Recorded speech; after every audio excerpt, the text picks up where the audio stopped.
মৃত্যুর 40 দিন আগে মানুষ যে 3টি স্বপ্ন বারবার দেখতে পায়। 1 নাম্বার শর্ত হচ্ছে আপনি যদি দেখতে পান, আপনি যদি যে স্বপ্নটা, প্রথম নাম্বার স্বপ্ন যেটা আপনি যদি দেখতে পান যে আপনার পূর্বপুরুষ আত্মীয় স্বজন যারা ইন্তেকাল করছে তারা আপনাকে ডাকতেছে,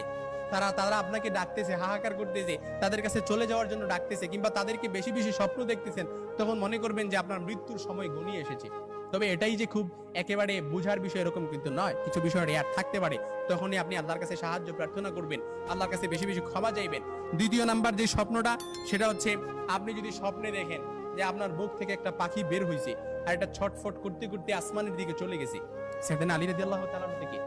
আসমানের দিকে চলে গেছে, তখন মনে করবেন যে আপনার মৃত্যুর সময় ঘনিয়ে এসেছে, আপনাকে ইঙ্গিত, এই স্বপ্নটা আপনাকে ইঙ্গিত বহন করতেছে। 3 নাম্বার যে স্বপ্নটা দেখবেন সেটা হচ্ছে আপনি যদি দেখেন ঘুমের মধ্যে আপনি এক দেশ থেকে অন্য দেশে দেশান্তরিত হচ্ছেন, এই স্বপ্নটা আপনি বারবার দেখতেছেন, এরকম